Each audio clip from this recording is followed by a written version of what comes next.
გამარჯობა, მე ვარ თაკო ბასილია, ეს Wellness პოდკასტია ჯანსაღყვებაზე, მენტალურ და ფიზიკურ ჯანმრთელობაზე.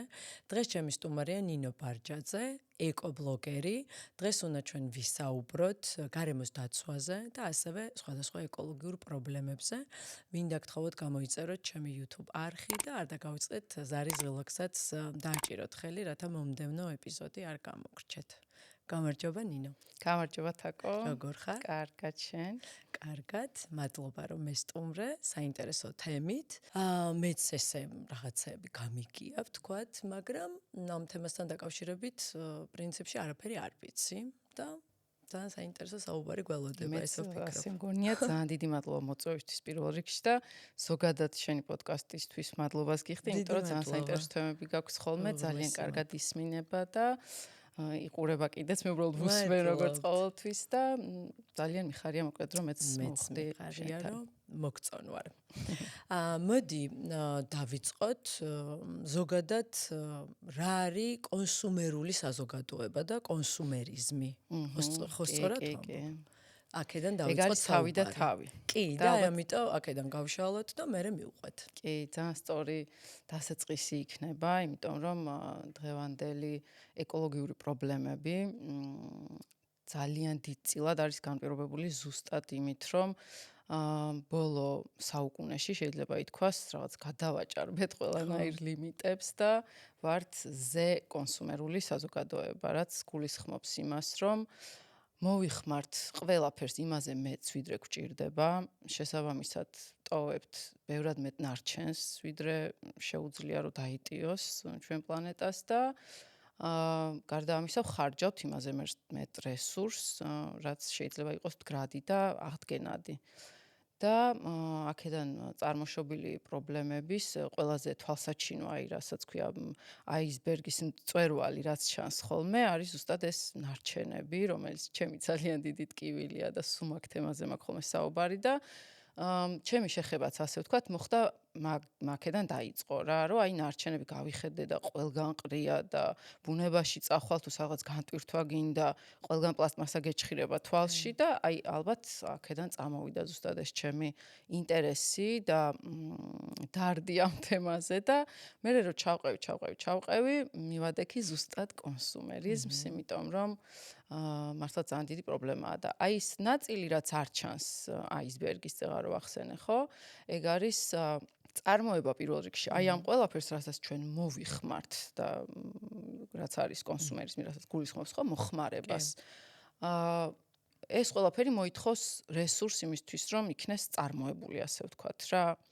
და ამაზე არ ვფიქრობთ ხოლმე. არ ვფიქრობთ იმიტომ, რომ სხვადასხვა მიზეზების გამო დღესდღეობით რაღაცები არის ბევრად იაფი. აი მაგალითად მე ძალიან თემუს მტერი ვარ, პირდაპირ შემიძლია განვაცხადო და ის რომ თემუდან შეგიძლია ორ-ორად რაღაც გამოიწერო, აქ არ იწყება და არ თავდება პრობლემა. ანუ რა, პირიქით აქ იხსნება მთელი რიგი ასე ვთქვათ, აი რა პრობლემები. ვთქვათ, ვინც ვერ ვაცნობიერებთ, მეც არ მიყვარს ზოგადად, აი ზედმეტი ნივთები არ მიყვარს და ვთქვათ, ვინც ვერ ვაცნობიერებთ ადამიანები, აი რა ზიანი მოაქვს, ვთქვათ, აი ესეთ, ვთქვათ, თუნდაც თემუდან გამოწერილ ნივთებს. კი. აი ქვეცნობიერი რაღაცა მწუხილი ძალიან ბევრ ადამიანს. ბევრს არ აქვს, მაგრამ ჩემ გარშემო ძალიან ბევრს აქვს. თუმცა აი ეგ ახკმა რომ რატომ მაწუხებს, თლად აი კარგად არ არის ხოლმე რა გააზრებული და აი ეგ რომ მოუყვეთ არის მოკლედ ეგეთი პრობლემა, რომ ძირითადად აი ბევრი მიმართულებით შეიძლება რომ განვიხილოთ და მე მაგალითად ეხა აი პლასტმასის თემით ვიტყვი, რაც ძალიან ცოტა შოკის მომგვრელია ხოლმე და სხვაგანაც ბევრჯერ მithქვამს, მაგრამ აქაც განმეორდები, რომ რაღაცა ნივთი, რომელსაც მოიხმარ, იგივე გამოიწერ ტემუდან, ხო? ის იმ ნივთის საწარმოებლად თუ არის მithumedes პლასტმასის, ხო? ყველა პლასტმასა მზადდება ნავთობპროდუქტებისგან, ანუ ნავთობია რეალურად რა, ნავთობის ერთ-ერთი საფეხური.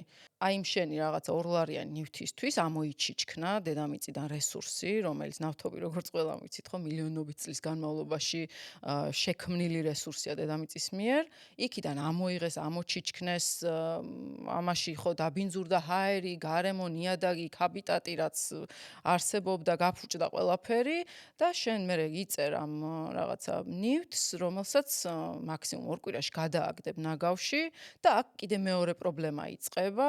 რაც გულისხმობს იმას, რომ ეს ნარჩენი არ არის ბიოდეგრადირებადი, ანუ არ იხრწნება ნიადაგში და რჩება იქ დაახლოებით 9 საუკუნის განმავლობაში. და თუ გავითვალისწინებთ მასშტაბს, რა მასშტაბის მოხმარება ხდება და ამ ყველაფერს ესე ერთმანეთს ფენებად დავადებთ და 500 წელზე ვიანგარიშებთ თან. ანუ მანდ უკვე ის პრობლემა ხდება, რომ ფიზიკურადაც წავიღოთ ეს ნაგავი, ხვდები? ანუ მარტო ის აღარ არის, რომ იქ მერე ქიმიურად ის რა პროცესები მიდის და რამხელა ზიანს აყენებს იქ ცოცხალ არსებებს და წყალი, ნიადაგი, ყველაფერი ბინძურდება, ხო? ამიტომ რაღაცა მანდ გვაქვს ხოლმე დასაფიქრებელი რა, ყველა ნივთს, რომელსაც შენ ყიდულობ, თავისი პასუხისმგებლობა აქვს გარემოს წინაშე. და ამ გარემოსაც რო ვლაპარაკობთ ხოლმე, ძალიან სასაცილო ფრაზაა ჩემთვის გადავარჩინოთ პლანეტა რა, ესე ვიცით ხოლმე თქვა რაღაც მაღალფარდონად. ხო, რა, აი გადავარჩინოთ პლანეტა და ამ დროს რეალურად არაფერი პლანეტას ჩვენ გადასარჩენი არ ჭირს.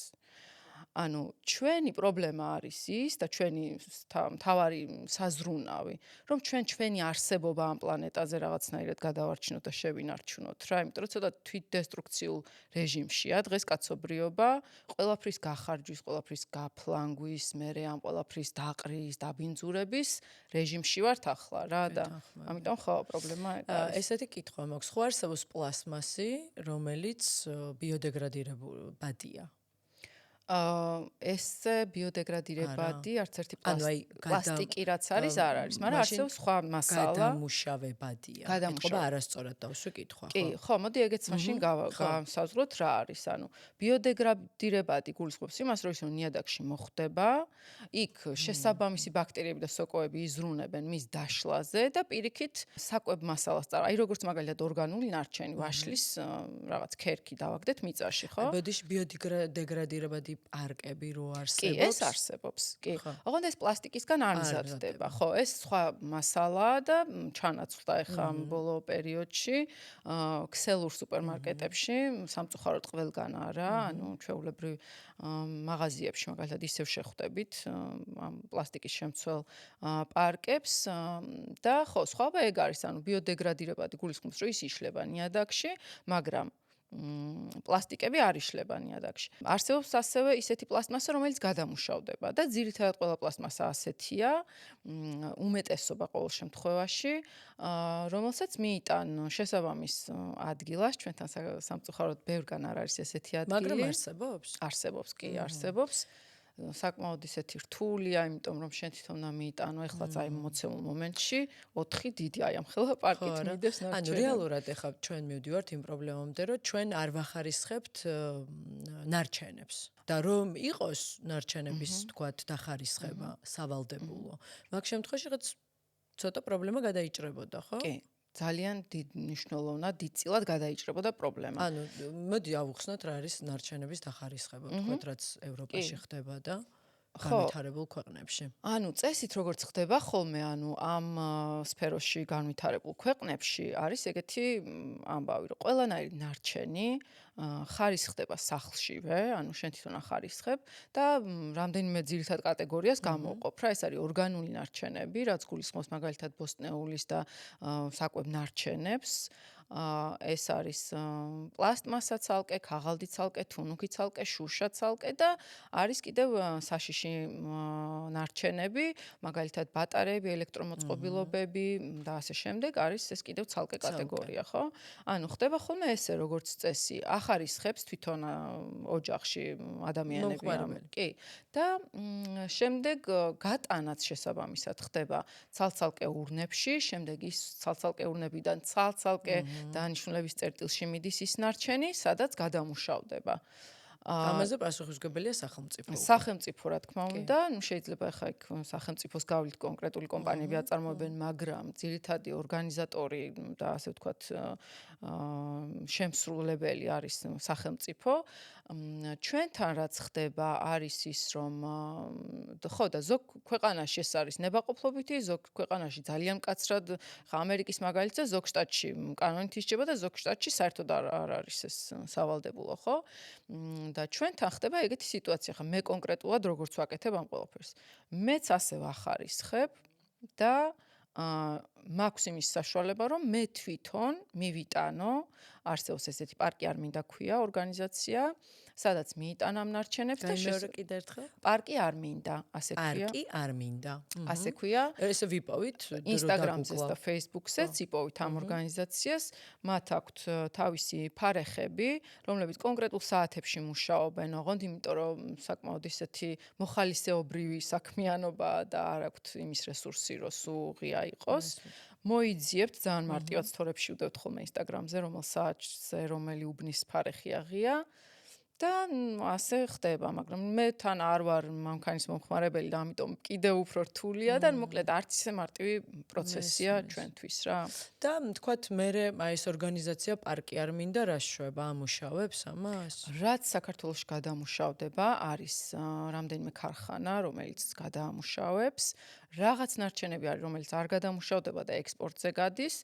მაგალითად არსებობს კიდევ ჩვენთან Wasteless-ი, ეს სახელმწიფოს მხრიდან ორგანიზებული ინიციატივა ასოცირების ხელშეკრულებით ნაკისრი ვალდებულების ფარგლებში. Wasteless-ი არის MGW ორგანიზაცია რა, ანუ წარმოების გაფართოებული ვალდებულება, ძალიან დეტალებში არ ჩავალ მოკლედ, მაგრამ ეს ორგანიზაცია კონკრეტულად სპეციფიურ ნარჩენებზე მუშაობს, რაც გულისხმობს ბატარეებს, აკუმულატორებს, საბურავებს, ელექტროტექნიკას და ნარჩენ ზეთებს, 5 ტიპის ნარჩენზე მუშაობენ. ესეც არის, ამათ მაგალითად აქვთ სხვადასხვა ლოკაციებზე თავისი ურნები განთავსებული. მე მინახავს მოლებში ძირითადად, ხო, სადაც ამ ელემენტებს მიდიხარ და ყრი. კი, შეგიძლია ჩააბარო ელემენტები, ელექტრონარჩენები, ნათურები, ну, შესაბამისად საბურავებს და აკუმულატორებს მანდ ჩააბარებ, მაგრამ აი ძალიან ბევრ ადგილას არის უკვე Carrefour-ის ფილიალებში და საბურავს რა უნდა ვქნათ თქვათ? საბურავები ძალიან კარგი გადასამუშავებელი მასალაა, სხვათა შორის. რა უნდა ვქნათ ხო, ჩვენ? როგორ უნდა ჩავაბარო? უნდა დაუკავშირდეთ Wasteless და გვეტყვიან რა ვქნათ? კი, რა ვქნათ, ხო, გეტყვიან, მანდ რაღაცა რაოდენობის მიხედვით არის, რაღაცები არის, მოკლედ, მაგრამ ნუ საშუალება არსებობს რა, მოკლედ. ანუ ჩვენი ძალებით რა შეგვიძლია ახლა ვქნათ, ახლა მე საკუთარ თავზე ვფიქრობ. ანუ პლასმასი ესე იგი შევაგროვო ცალკე, უნდა გარეცხო ყველა ვარიანტში, ნუ ევროპაში ესე შვებიან. და შეაგროვო ერთად და მე კარგად, უფრო მიიტანო. მიიტანო, კი. ხო, სწორია. ნუ ამას ამით მაინც რაღაცას ვიზამ. ჩემი მხრიდან ძალიან კარგ საქმეს იზავ. ყველაფერს რო თავი დავანებოთ, იმას მაინც იზავ, რომ ოჯახის წევრებს გამოუმუშავებ ჩვევას, რომ ოდესმე როცა გადავალთ ამ სისტემაზე, როცა აუცილებელი გახდება დახარისხება, ეს არ იქნება რაღაცა სტრესული, რომ ვაიმე, ახლა აბა როგორ ვქნათ რა. ისეც მგონია, რომ სასიამოვნოა, როდესაც რაღაც შენი წვლილი შეგაქვს თუნდაც და იცი რომ რაღაცა სწორად აკეთებ, თქვათ. იცი როგორი რთულია, აი ამ ყველაფერს რო აკეთებ, მე უცებ რომ რაღაცა ნაგავში ჩააგდო. ანუ აი 1000-ში ერთხელ ხდება, რომ აი რაღაცა სიტუაცია ისეთ, რომ აი მაწვნის ქილის გარეცხოს ვერ ვასწრებ თუ რაღაც და ჩამიგდია რა. აი შეიძლება მოხდეს რაღაცა 6 თვეში ერთხელ. და ბევრჯერ ყოფილა რომ მიუბრუნებულ ვარ მე და ამომიღია. ეს დანაშაულის გზა. აი ხო, რაღაც გიჯდება რა ჩვევაში სხვანაირად, მაგრამ ეხლა უნდა გადავიდე იმ თემაზე, რომ გადამუშავება არ არის გამოსავალი, რომ აი მოვიხმარ რამდენსაც მინდა და მე გადავამუშავებ, ეს ასე არ არის, იმიტომ რომ კონკრეტულად პლასტმასა მაგალითად სულ რამდენჯერმე გადამუშავდება და მე უკვე აღარ ექვემდებარება გადამუშავებას. ხო, აი შუშა უსასრულოდ შეგიძლია გადაამუშავო. მინა არის მაგიტო კარგი მასალა რა, მაგრამ ნუ არ არის არჩევანი ახლა რძეს რო ყიდულობ, მინის ჭურჭლით ვერ იშოვი. ქაღალდს და პლასმასას შორის არჩევანი. ხო, იშვიათად თუ არ მოგიტანეს თქვა ფერმერებმა, ხო? ხო, ნუ ზოგადად რთულია ესე არჩევანის გაკეთება საქართველოში განსაკუთრებით. ხო, აბა აი კიდევ თქვა რას შეიძლება ჩვენი ძალებით თქვა მივაქციოთ ყურადღება და ხელი შევუწყოთ თქვა ამ მოდა ტანსაცმელი მაგალითად. ხო, რომელიც არის ჩემთვის რაღაცა იცოდა აბსურდულობაში გადასული პრობლემა. სხვათა შორის ტანსაცმელს ვერ ყრი ნაგავში საზღვარგარეთ. იქ სპეციალურად უნდა წაიღო და ფეხსაცმელები ცალკე და ესე ვერ ყრი როგორც თქვა ჩვენთან ხდება. ხო, ჩვენთან ნუ რაღაცა იქ ურნასთან დატოვებენ ხოლმე და მე არის ესე გაშლილი ველად ეს ნაგავი და ხო, მაგრამ ნუ ჩვენთან სამაგიეროდ ეკლესიებია ყველა ფეხის ნაბიჯზე, რაც ძალიან კარგი ალტერნატივაა ხოლმე იმისთვის რომ მიიტანო და ჩააბარო, იმიტომ რომ ძირითადად იციან ადამიანებმა, ვისაც სჭირდება, აკითხავენ ხოლმე ეკლესიაში. არსებობს კიდევ ასევე აკას ინჯიკაშვილი ყველა მიცის და მის გვერდზე შეუძლია გაეცნო მაგ ინფორმაციას. იბარებენ ტანსაცმელს და აი ზუსტად რო იცით თან რომ სადაც საჭიროა იქ მივა რა ეს ტანსაცმელი სადღაც არ გაიბნევა და ну ზოგადად ეს ძალიან შენ ანუ გინდოდა საუბარი ზოგადად დამოკიდებულებაზე ამ კონსუმერულზე მე სწრაფი მინდოდა მოდის ჩემი მიმართ ხო? აი თუ ჩავირთე შეიძლება ვეღარ კი, გამოვირთო იმ ჩაირთე. evil-ზე რაც არის ზოგადად სწრაფი მოდა რა და ამხელა ინდუსტრია ჩართულია იმაში რომ ფაქტიურად რა ვიცი სამყაროს განადგურების მოუდა აქვს ჩართული პირდაპირ იმიტომ რომ წარმოებიდან დაწყებული ზუსტად იმ გადაგდებით დამთავრებული ყველაფერი არასწორია რა ხო ну აი მაგალითად რო დავიწყოთ მასალით რითი იკერება დღეს ტანსაცმელი და ნუ სწრაფ მოდაში არ გულისხმობ ყველა ბრენდს, მაგრამ იმდენად ციცე ჩამოსათვლელი და იმდენად არა ხელმისაწვდომია ის ბრენდები, რომლებიც არ მუშაობენ აი ამ საშინელი პრინციპებით, რომ ფაქტიურად სწრაფ მოდას როცა ვამბობ, მოვიაზრებ პრემიუმ ხაზის ძვირად ღირებულ ბრენდებზე ალბათ ხო, რომელიც ჩვეულებრივად არ არის ესე მარტივი არა, მარტო მაგასაც არ გულისხმობ. ეხა პრემიუმ ხაზი არის მაგალითად რაღაც Gucci და Armani, ხო? ხომ ამას გულისხმობ. მაგრამ ეგეინც ძალიან ცუდ მატერიებს იყენებენ. მესმის, მაგრამ მაგას ეხა ეგრე არ გადააგდებ, ეგ ნივთია. კი. და მაინც აი ამას გულისხმობ, ხო? ხა რომ გაქვს ან ვიღაცას აჩუქებ, მოკლედ ისეთი ნივთია, რომელსაც ესე არ მოისური. კი. და არც იმდეს არ მოიხმა, როგორც მაგალითად H&M-ის მაისურს იყიდი რაღაც თვეში ერთხელ, ხო? ამიტომ ხო, შესაბამისად თქვათ ეგ უკეთესი არჩევანია, ვიდრე თქვათ რაღაცა 5 სწრაფი მოდის მაისური, მაგრამ ნუ ისეთი განსხვავება არის თანხაში, რომ ესეთი მარტივი არ არის. ძალიან სწორი აქცენტია ეგ, რომ ანუ ცოტა და ხარისხიანი, ვიდრე ამდენი და უხარისხო რა. მაგრამ პრობლემა არის ძალიან დიდი, რომელიც ამ დიდ ბრენდებსაც უდგათ სხვათა შორის ორგანული მასალის მოძიების, იმიტომ რომ ფაქტიურად არ არსებობს, ხო? აი ხა ყველამ ვიცით მაგალითად ეს რაღაც გამჯდარი გვაქვს, რომ ბამბა კარგია, სინთეტიკა ცუდია, ხო? მაგრამ ესეთი ცალსახა არ არის ეს არჩევანი, მინდა გითხრა, იმიტომ რომ ბამბის მოყვანაში ხდება ისეთი კატასტროფა, ანუ აი წარმოიდგინე მსოფლიოში რა რაოდენობის პესტიციდიც იხარჯება აგროკულტურაში, ანუ ზოგადად რაც იწარმოება, ხო? იმის 20%, 20%-ამდე დაახლოებით მოდის ბამბის მოყვანაზე. ანუ ძალიან დიდი რაოდენობის პესტიციდი მოიხმარება ბამბის პლანტაციებში, რომელიც შემდეგ აზიანებს ნიადაგს და დედამიწას? ნიადაგსაც აზიანებს, დედამიწასაც აზიანებს და ეს პესტიციდი თან ესე სრულად არ გადის იმ კონკრეტული მაისურიდან, რომელსაც იყიდი და გაცვია მუდმივად კი აღწევს მერე შენს ორგანიზმში. ესეთი თქვათ ინფორმაცია მაქვს, რომ აი ეს სავარჯიშო, ესე იგი, არ ვიცი, ელასტიკები რა როგორ დაუძახო ქართულად არ ვიცი, ეს მომდგარი მოკლედ სავარჯიშო შარვლები, რომელიც ესეთი ხელოვნური მატერიისგან არის შექმნილი, არის ჩვენთვის ძალიან დამაზიანებელი, იმიტომ რომ რო უფლიანდები, მე ის იწოვს იმ მთელ ქიმიას თურმე რაც მიკროპლასმასაც ხო, და ორგანიზმისთვის არის ძალიან დამაზიანებელი. ანუ ამას გულისხმობ ამ გზას, ხო? კი,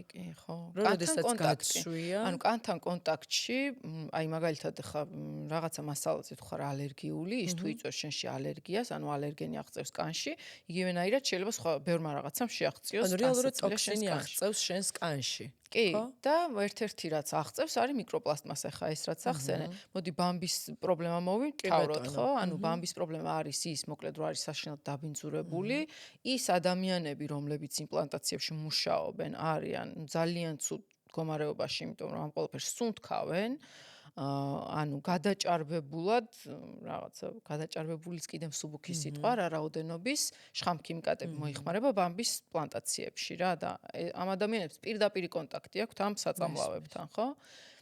და შემდეგ მოკლედ ხდება, გადმოდის ისევ შენზეც ეს ყველაფერი, ეს კარგი. მეორე ვარიანტი რაც გვაქვს არის სინთეტიკური მასალები, რაც შენ ახსენე, ხო, ეს ელასტიური მასალა, რომელიც არის ნეილონი თუ აკრილი თუ სხვა. მოსახერხებელია ძალიან, მაგრამ ძალიან, ხო. მეცხვარობ. ხო, ნუ გვაცვია მოცემულ მომენტშიც და ამას ვერ ავწდებით ვერანაირად რა. და ამის პრობლემა ის არის, რომ ჩვეულებრივად ნავთობპროდუქტის გამზადდება ესეც, როგორც პლასტმასა მზადდება, ისე მზადდება ეს შენი რაღაცა სავარჯიშო ტანსაცმელიც. და ესე იგი ბუნებრივი შემთხვევაშიც, ბამბის შემთხვევაშიც პრობლემა არის, იმიტომ რომ ისიც თვითონ შეიძლება მასალა ბუნებრივი იყოს, მაგრამ დედამიწა და თვითონ მომსახურე პერსონალი, ვთქვათ, ვინც ამაში, ვთქვათ, მუშაობს, ესე იგი ისინი ზიანდებიან. და ჩვენც, იმიტომ რომ ის პესტიციდები არ გადის ამ ბამბიდან. გასაგები, ანუ არც გადის. ხო, ანუ პერიოდულად რა, ანუ რეცხვის დროს თუ იმის დროს ეს რომ აი გაასუფთავდა და აღარ არის, всё ის თურმე როგორც აღმოჩნდა, მაინც შენ კანთან კონტაქტისას, მაინც შენზეც გადმოდის ეს პესტიციდები შენს ორგანიზმში, ხო?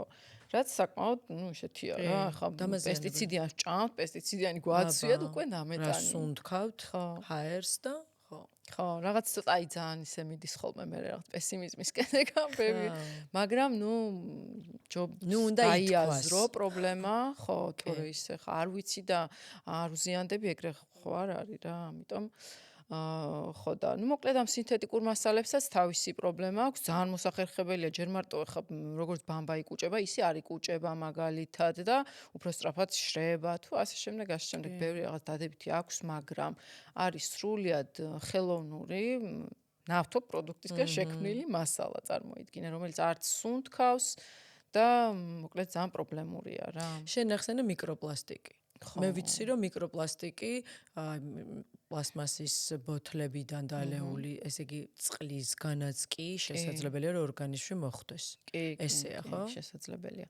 ხო, ნუ განსაკუთრებით როცა ერთჯერად პლასტმასის ჭურჭელს, იგივე ბოთლი იქნება თუ რა იქნება, ვიყენებთ მრავალჯერადად. ამ შემთხვევაში პირდაპირ ამ თვითონვე პლასტმასის მწარმოებელი რაღაც კონკრეტული კომპანიებიც კი ერთჯერად იმიტომ დაარქვეს, რომ აღიარებენ რომ ეგ პრობლემა არსებობს რა. ანუ ერთჯერადად თუ ხმარობ, ესეთი პრობლემა აღარ არის, ხო? მრავალჯერადი გამოყენების დროს უფრო მეტ პრობლემას კი ქმნის. გასაგებია. ან მაგალითად თერმული დამუშავების შემთხვევაში, როდესაც აი მაგალითად იგივე ერთჯერადი ბოთლით, მაგალითად პლაჟზე გიდევს წყალი და გათბა ეს ბოთლი, ამ შემთხვევაში უფრო აქტიურად ხდება ამ მიკროპლასტმასის გამოყოფა. მანქანაში სიცხეში როგორც ვიცი პრობლემა. ხო, ბოთლიდან პლასტმას წყალში და წყლიდან მერე შენს ორგანიზმში რა. აქ ძალიან ბევრი რაღაცა ისენია არსებობს სხვადასხვა რამდენიმე, აი აღნიშნავ რომ რამდენიმე მეცნიერი თითზე ჩამოსვლელი ამბობს რომ ეს რაღაცა სხვა პრობლემა არ არის ისეთი როგორიც წარმოაჩენენ, მაგრამ ანუ გაბუქებულია თითქოს? ხო, ნუ ძალიან ბევრი თეორია არსებობს. ძალიან ბევრი არა, რამდენიმე თეორია ამის საწინააღმდეგო არსებობს და უნდა აღინიშნოს და უნდა ვთქვა, იმიტომ რომ მაინც ახლა ადამიანებმა ვისაც სურვილი აქვს რომ ჩაეძიონ ამ პრობლემას, მაგრამ ნუ უამრავი კვლევა და უმეტესობა, აი როგორ ვთქვა, იცი, 98% მეცნიერების ამბობს, რომ მიკროპლასტმასა არის ჩვენს ორგანიზმში და სისტემატურად ხვდება და რაღაცა 3% ამბობს, რომ ეგ სხვა რაღაც, ან სხვა მექანიზმია და ეგ-ეგრე არ არის. ანუ არ ეთანხმებიან. ხო, არ ეთანხმებიან. მაგრამ აი ამ 97% მეცნიერების დასკვნა არის ეგეთი, რომ ტვინში, პლაცენტაში, დედის რძეში და ყველგან და სხვა შორის ამ ბოლო დროს ისეთი კვლევაც დაიდო, რომელიც რაღაცა კავშირს აუტიზმის განვითარებასთან და მიკროპლასტიკის ჩვენს ორგანიზმში არსებობასთან კავშირს ზოგადად მე მგონი შენ საუბრობდი, ანუ მიკრობიომის და აუტიზმის კავშირიც უკვე კვლევები დაიდო. კი, და ახლა წარმოიდგინე, როდესაც ჩვენს სხეულში ამ რაოდენობის მიკროპლასტმასა შესაბამისად, ხო რა, ანუ ბევრი რაღაცა არის კორელაციაში და ეგ კიდე ძალიან დიდი დაკვირვების თემაა და სისტემატურად უქვეყნდება ახალ-ახალი კვლევები. მაგრამ ნუ მოცემულობა არის ეგეთი რა, რომ ყველაფერს რო თავი დავანებოთ, სახეზე რაც არის და შესამჩნევი რაც არის, ის მაინც ხო უნდა აღიქვა პრობლემად და არ მოუყრო. ბუზი გვაწუხებს რა ვიყო. ძალიან ეკოლოგიური. კაი გავაგზავნე. ბიომრავალფეროვნება. ნუ რაც ცალსახა არის ის, რომ პლასტმასის შემცირება, ანუ უკეთესია ყველა ვარიანტში რა, ანუ უარესი ვერ იქნება ვერცერთ შემთხვევაში, იმიტომ რომ ამ მიკროპლასტმას რო თავი დავანებოთ, ნარჩენის სახით მაინც ცალსახად პრობლემაა და მანდ ეხა აი რადგან ჯიმი ახსენე, შეიძლება სიტყვაზე რომ რაღაცა ძალიან ხშირად ვამბობ ხოლმე მაგას რა, რომ შეიძლება გქონდეს რაღაცა ორი აუთფიტი ეს სავარჯიშო, მაგრამ ეხა მესამეს, მეხუთეს და მეათეს რო ყიდულობ, ეს აშკარად მარტო იმიტომ კი არ არის, რომ ბამბით არაკომფორტულია. ანუ უბრალოდ რაღაცა იპრანჭები და რაღაც ან ძალიან კარგი ფასდაკლება იყო და შემოგეყიდა თემა, ხო? იმიტომ რომ 3-ზე მეტი კაი მაქსიმუმ ნამდვილად არ არის საჭირო და გარდა მაგისა შეგიძლია რომ რაღაცა ძალიან კარგი ხარისხიანი ბოთლები იყიდება შუშის გინდა თუ ჟანგავი მეტალის გინდა თუ ასე შემდეგ. მოკლედ ეგ ვთქვათ რომ აი მის პლასტმასის ალტერნატივა ბოთლის ყველაზე მარტივი შესარჩევია. ტანსაცმელს თუ ეგრე მარტივად ვერ შეარჩევ, ანუ ბოთლი ყველა ვარიანტი შეგიძლია ჩაანაცვლო რა. კი, როცა ხე დაგეგმილად მიდიხარ სავარჯიშო, დილით შეგიძლია ეს მოამზადო, მაგრამ ხანდახანაა რომ გარეთ ხარ და წყურია და არ არის შუშის ბოთლი და ყიდულობ პლასმასისას. ხო, მაგრამ ნუ ჩანთაში შეგვიძლია მუდმივად გვექცოს. მაქსიმალურად რა ხო გაცნობიერებულად და რაღაც შევეცადოთ.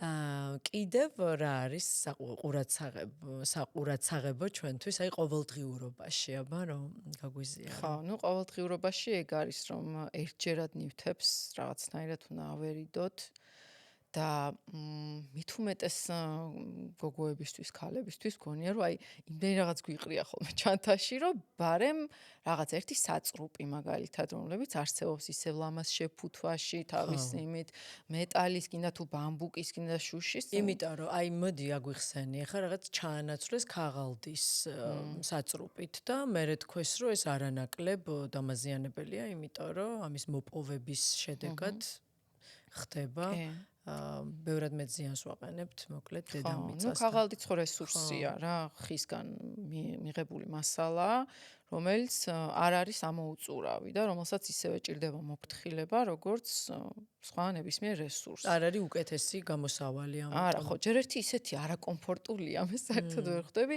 რატო შეიძლება რომ ეგ ალტერნატივა არ მოგწონდეს, რომ აი გეგდოს ჩანთაში ერთი საწრუპი. ხო, უჟანგავი მეტალის საწრუპები არსებობს. ძალიან ლამაზი, ძალიან მშვენიერი რაღაცა. შეგიძლია თან გქონდეს როგორც რაღაც ტუჩ-საცხი, ხო, ყოველთვის გიდევს ჩანთაში. ასევე გეგდოს ერთი საწრუპიც, ერთი შუშის ბოთლი მაგალითად, ერთი აი ძალიან მომწონს ადრე გახსოვს ჩვენ ბავშვობაში ცხვირსახოცები ნაჭრის რო იყო ხოლმე. აი რატომ არ შეიძლება? ხო, ეს ლამაზად დაკეცილი, გაუთოვებული გვედო ხოლმე, ხო? მესმის, ანუ უფრო რაღაც დავუბრუნდეთ იმ ბებიების მეთოდებს, ვიდრე ვთქვათ ამ თანამედროვე კონსუმერულ მეთოდებს ბევრად მეტი ზიანი მოაქვს, ხო? იმ მეთოდებს, რომლებიც დღესაც გამოყენებადია რა. აი, ძალიან ხშირად თქვათ შემხედრია, ეხა ვთქვათ განვითარებულ ქვეყნებზე წავალ ისევ, ხშირად სასტუმროები გთხოვენ, რომ თუ შეიძლება ერთხელ მეტჯერ, ვთქვათ, თუ არ იხმართ პირსახოც ან არ გამოიყენებთ, მოკლედ ძირს ნუ დააგდებთ. რომ დედამიწას გავუფრთხილდეთ ერთად, რაც ეკოსასტუმროები არის ძირითადად და ითხოვენ და მანდაც მე აი დაფიქრდები და პრინციპში ეგეც რაღაც გაცნობიერება, იმიტომ რომ მანამდე არ გიფიქრია, ვთქვათ, რომ პირდაპირ აგდებ, იმიტომ რომ იცი, რომ სასტუმროში ხარ იხდი და გეკუთვნის სულ ახალი, ხო? და მე ამას რომ კითხულობ, ხვდები პრინციპში, რომ რაღაც შენით შეგიძლია ხელი შეუწყო ამ პატარა დეტალით, რომ თქვა ორჯერ გამოიყენო. ჩემი საყვარელი მომენტები არის ხოლმე ეგ, აი რაღაცა ნატურა რო ინთება სადღაც, აი რაღაცა პატარას რო გააცნობიერებ და მე ეგ ნელ-ნელა აი გადაიქცევა ხოლმე ჩვევაში და ჩემი მიზანი რეალურად არ არის რომ რაღაცა ეგეთი ამბიცია რომ სამყარო და შევცვალო და ხალხი გამოვასწოროთ რაღაც არასდროს არ მქონია რა. რატო ესე გაბრალებენ?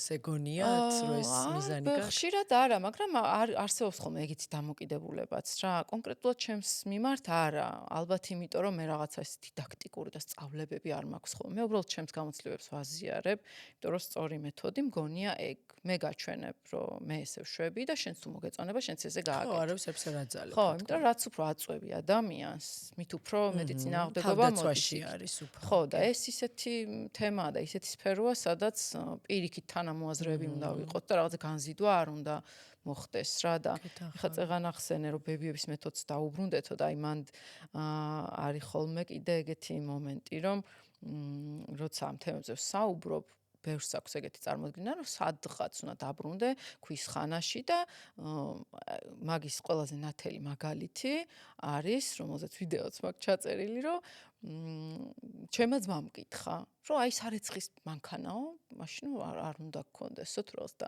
ამ დროს ნახე როგორი მომენტია, სარეცხის მანქანა არის ძალიან ენერგოეფექტური და დამზოგავი რესურსების ვიდრე ხელით რეცხვა. ხო, აბა რატო? საერთო ჯამში რო შეხედო, აი ხელით რეცხვას რა რესურსიც სჭირდება, ხო, იქ წყალნა გაათბო და ელექტროენერგია ან გაზი ან რაღაც მოიხმარო, ხო, ეხლა ცივ წყალში და მდინარეში ვერ გარეცხვა, არ არის ახლოს მდინარე. ძალიანაც რო გინდოდეს, ხო, მტკვარში ვერ გარეცხვა. ხო და ანუ უფრო მეტი რესურსი ჭირდება. წარმოვიდგინე მტკვარში რო რეცხავს არის. ხო, თეთრს რო ჩადებ და შავი ამოგაკ, ხო, კაი სუნიანი. ხო და ანუ პირიქით ეგ უკეთესია, ანუ იმ გარემოს. მაგრამ ამბობენ ასევე დაუთოვებაზე. დაუთოვით მე საერთოდ მაგალითად არ ვაუთოვებ. ანუ არ ვიცი. ეხლა ეგ ისეთი, ხო, ეგ ისეთი მომენტია, რომ რაღაცა ზოგისთვის წარმოუდგენელია რო არ დაავს. მე უბრალოდ არც მიყვარს. გარდა იმისა, რომ იმ ელექტროენერგიას სიმართლე რო გითხრა, მაგ მოტივით არა მომიღია უთო ჩემი ცხოვრებიდან. მე წესით მაგიტომ ამბობენ, ხო, რომ ანუ ელექტროენერგია ზედმეტ ხარჯავ და ამიტომ ამბობენ. ხო, მაგ კუთხით ამბობენ ხოლმე, ხო. ძალიან კარგი მეთოდია სხვათა შორის, ესე იგი, აბაზანაში ბანაობის დროს, როდესაც ორთქლი დგება, მაგ დროს უნდა ჩამოკიდო ეს ტანის სამოსი, რომელიც გინდა რომ გასწორდეს და აბსოლუტურად სწორდება. მოგზაურობისას გამომიყენებია, რომ მეჩქარება და ხო, ჩვეულებრივად კიდევ საკიდზე და თავისით სწორდება, მაგრამ ნუ ორთქლი უნდა იყოს და როცა ბანაობ, მაგ დროს მე მგონი ყველაზე ძალიან მაგარი მეთოდია. ეგ მეც უნდა ვახსენო ჩემ ბლოგზე. ასოჭა ჩემო ქმარმა მასწავლა. ხო, ძალიან ჭკვიანურია. ძალიან კი და მომენტალურად იგივე მეთოდია რა, რაც ის ზუსტად კი. ხო და როგორი ამბავია, იცი რომ აი სადღაც ქვის ხანაში არ უნდა დაბრუნდე მოკლედ რა. აი ჩემი თვალთახედვით მოკლედ აი ეს რაღაცა კაცობრიობა როგორც ვითარდებოდა, აი სადღაც მოხდა ძალიან სერიოზული გადახვევა რა. აი ძალიან ცუდი და მკვეთრი შეხვევა გავაკეთეთ არასწორი მიმართულებით. და არც ისე დიდი ხნის წინ სხვათა შორის რა ალბათ აი სადღაც გასული საუკუნის ხო აი და ეს რაღაცა გიჟური ინდუსტრიალიზაციის და იმის მერე რა და სადაც ზუსტად ეს პლასტიკიც მან შემოვიდა ეს ნავთობპროდუქტები ზოგადად და ასე შემდეგ და აი ისევ თუ რაღაცა დავბრუნდებით იქ საიდანაც გადავუხვიეთ და ისე გავაგრძელებთ განვითარებას, რომ თან აი ამ გადახვევის პროცესში რაღაც ძალიან ბევრი რაღაც რა თქმა უნდა სასარგებლოც კი არა და ძალიან ბევრი მოხდა ეგეთი, მაგრამ ესენი გავიყოლოთ უკან და დაუბრუნდეთ იმ რაღაცა მდგრად განვითარებას. რაღაცა მაქსიმალურად შევეცადოთ, რაც ჩვენს ძალებში არის, რომ ეს გავაკეთოთ ამ ამას. ხო, იმიტომ რომ აი აბსურდულობაში არის რაღაცები გადასული რა.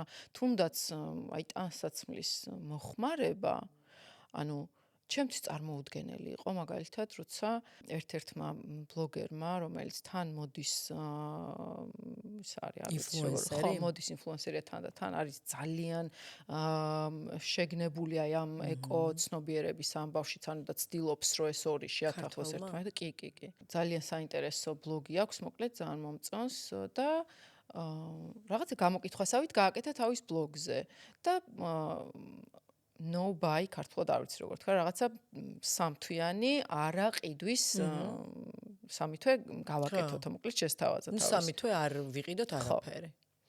და ერთ-ერთმა მისმა გამომწერმა მოწერა რომ უკვე 3 დღე არაფერი მიყიდიაო და ჩემთვის იყო ეს შოკი, იმიტომ რომ მე არ მყავს ეგ, ანუ ტანსაცმელზე ეგეც ხო დაავადება არის. ეგეც ხო დაავადება არის ყიდვის, ანუ და აქედან გავიგე რომ ხშირია თუ, ანუ ბევრ ადამიანს ჭირს. ალბათ ეს მენტალური ნაწილია, როცა შენ სიცარიელეს ივსებ ამ ახალი ნივთებით, ეს არის. ამის უკან ყოველთვის რაღაც დგას. ალბათ, მაგრამ ნუ ბევრიაო ესეო თან და არ ვიცი რამდენად, ანუ ცოტა შოკში ჩავარდი რა, იმიტომ რომ აი ეგ თან ეს ხო ამ სწრაფი მოდის ინდუსტრიებსაც ხო გათვლა ეგ აქვს ძალიან სწრაფი კოლექციების ცვლილება რომ ეს უკვე всё აღარ არის ტრენდული ანუ გუშინ კი იყიდე მაგრამ დღეს უკვე აღარ არის და აი ის რომ ადამიანები ვცდილობთ ტანსაცმლით წარმოვაჩინოთ ჩვენი თავი ჩემთვის არის ერთ-ერთი ყველაზე აბსურდული ამბავი. ან როგორ შეიძლება რომ ტანსაცმელი განგსაზღვრავდეს შენ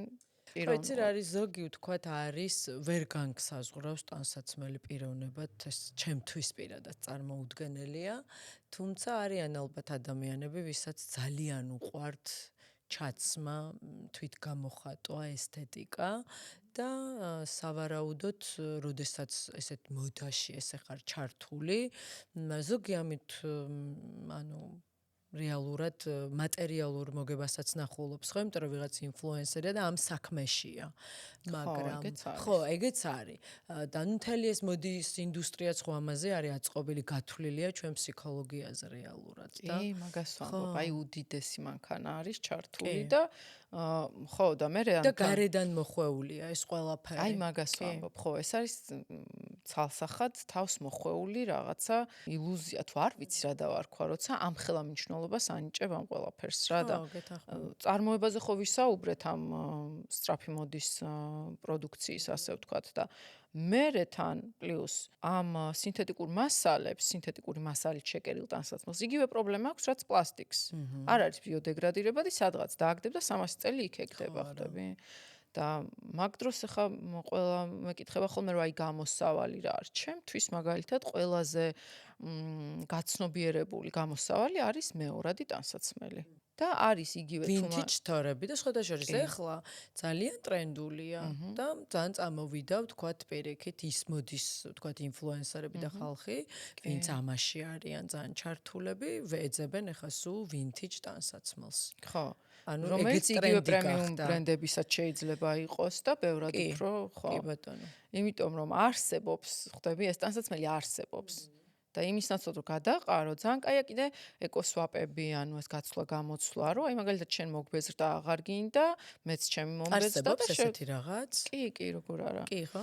ეხლა აი სხვათა შორის ქუთაისში მივდივარ გოეთეს ინსტიტუტის ძალიან კაი პროექტია ერთკვირიანი, ბიბლიოთეკაში სხვადასხვა ეკოაქტივობები მექნება და იქ ერთ-ერთი არის ეს ეკოსვაპი, ეს ეკოსვაპი, კი, ანუ სტუდენტები მოიტანენ თავიანთ ტანსაცმელს და ერთმანეთში გაცვლიან რა, იმიტომ რომ ხო შეიძლება მოგბეზრდა, აღარ მოგწონს და ის სხვისთვის პირიქით. კარგ მდგომარეობაშია. ხო, რა თქმა უნდა და ძალიან კარგი მეთოდია რა გაცვლის და ხო, ეს ალბათ ეგეც მენტალური ნაწილია, სულ რო ახალი გჭირდება, სულ რო სიახლე გინდა, თორე ხა რაღაცის მობეზრება ძალიან ნორმალურია, მაგრამ 3 დღე რო არ მიყიდია და ეს რომ მიღწევა, რა თქმა უნდა, ეს მგონია რომ ალბათ შოპაჰოლიკობას მიანიშნებს და მაგ დროს დახმარება გჭირდება ადამიანს. ალბათ ხო, მაგრამ ბევრიაო თან ესეთი ეს ძალიან პრობლემური საკითხია, ხო და შენი ამ პრობლემით კიდე სხვა რაღაცაც რო ზიანდება, ეს კიდე ცალკე პრობლემაა რა და ხო, ანუ აუცილებელია ალბათ ამაზე ვისაუბროთ, რომ მე შეიძლება ადამიანი ვერ წხვდება რომ პრობლემაშია და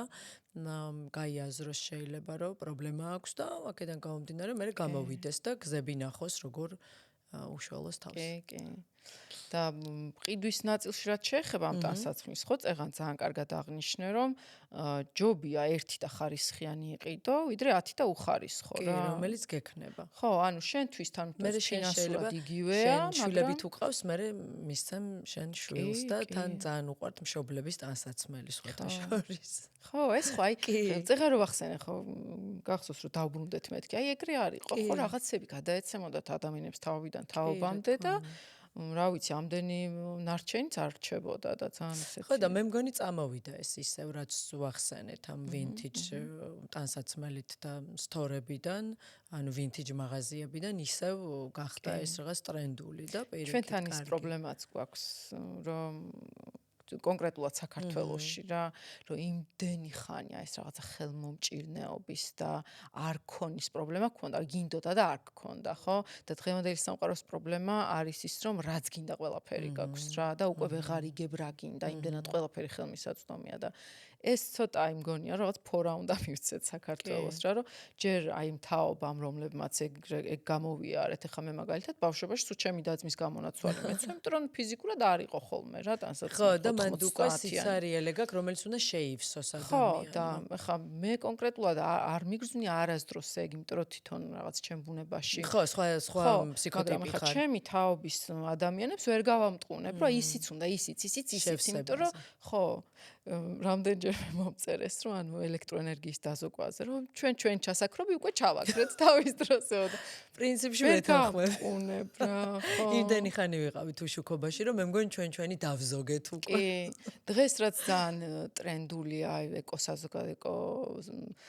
საზოგადოებში ასე ვთქვათ, აი ევროპაში მაგალითად, რომ აი ყველაფერი ქილის მასში არ გადავაგდოთ ეს ქილა, შემდეგ ამაში ეს ჩავდოთ რაღაცა, ანუ ეგ ჩვენი ყოველდღიურობის ნაწილი იყო ხა. კი, რა თქმა უნდა, სად იყო ბებიაჩემს ცხოვრებაში ქილა და ბოთლი არ გადაუგდია და მუდმივად ვიყენებ და წესია და სხვათა შორის მეც არ ვაგდებ და ვინახავ. ხო, კი, ახლა შუშას არასდროს არ ვაგდებ და პლასმას დავიწყებ შეგროვებას და ანუ ჩემთვის მოკლედ ეს +1 ჩემან გარიშზე.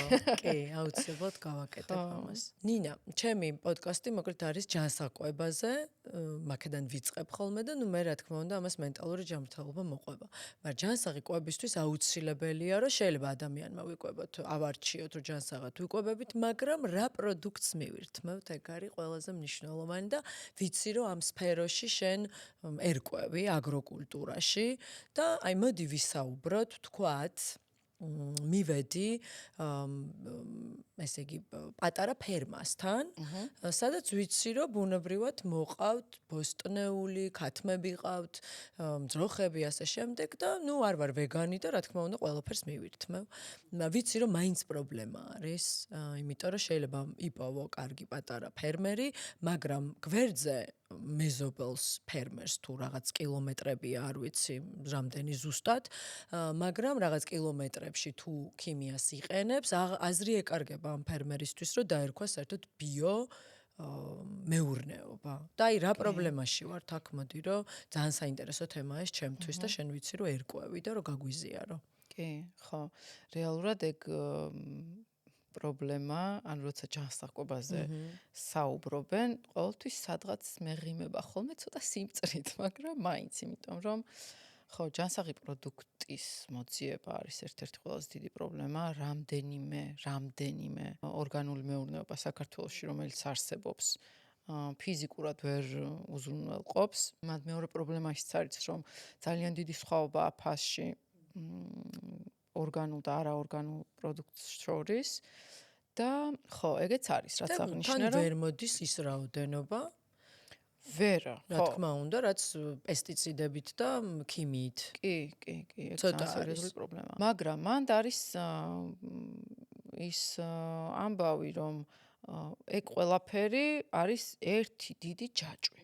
როცა დაიწყეს მოკლედ ადამიანი, აი ვიღაცა მაგალითად კონკრეტულმა ფერმერმა, ხო, რაღაცა წლების წინ დაიწყო რომელიღაც ერთ მწერთან ბრძოლა, რომელიღაც კონკრეტული პრეპარატით, ხო?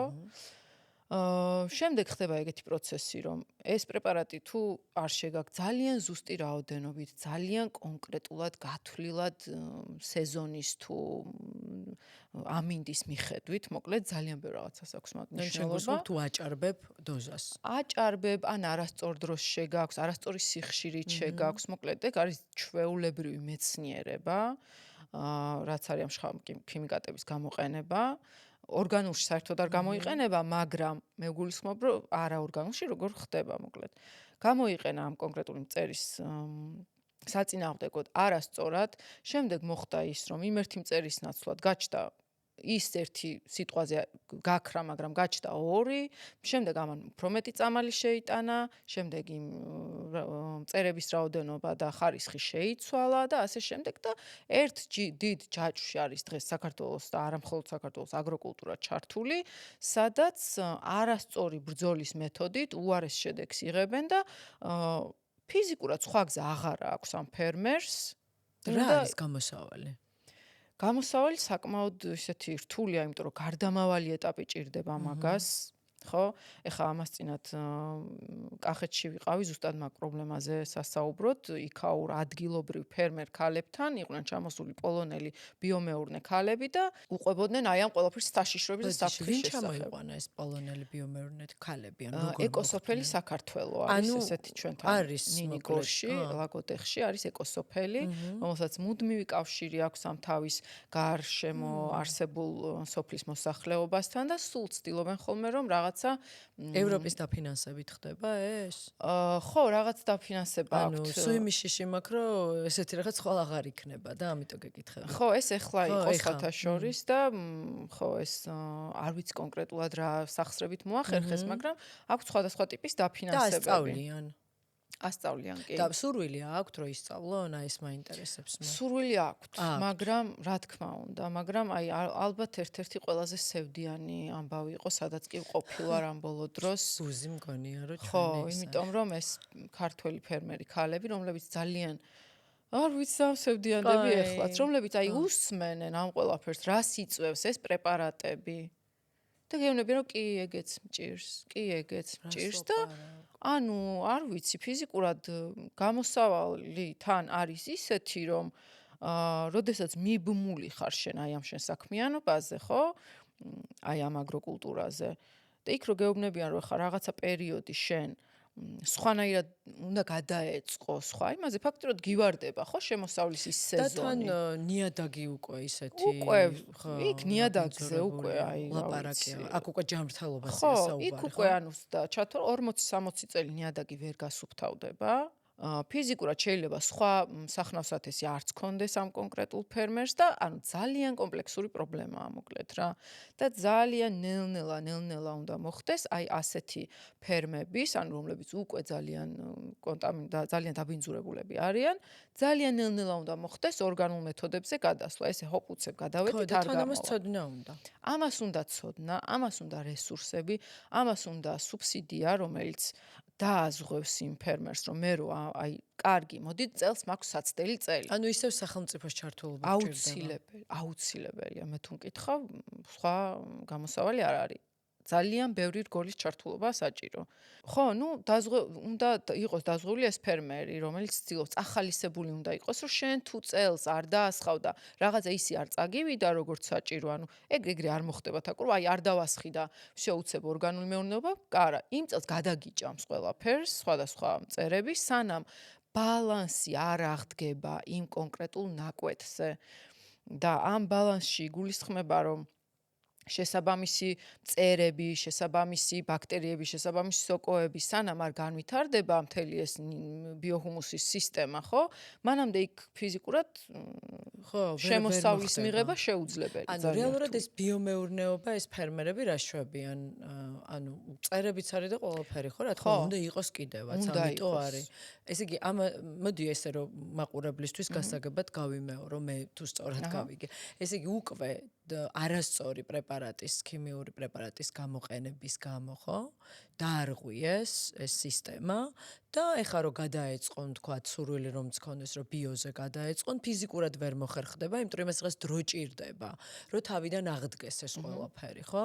და ეს ადამიანი უკვე მე რჩება ულუკმაპურად. აი იმ გარდამავალ პერიოდში ამ ადამიანებს ჭირდება ძალიან დიდი ფინანსური და რესურსული დახმარება, რომ სწორად გადავიდნენ, რომ იყონ ანუ არ დარჩნენ მშივრები, პირდაპირ ვთქვათ, იმ გარდამავალ პერიოდში და გარდა ამისა ძალიან დიდი ცოდნა. ხა ერთჯერადად ვიღაცა რო შენ თავის ცოდნას გაგიზიარებს, არ არის საკმარისი.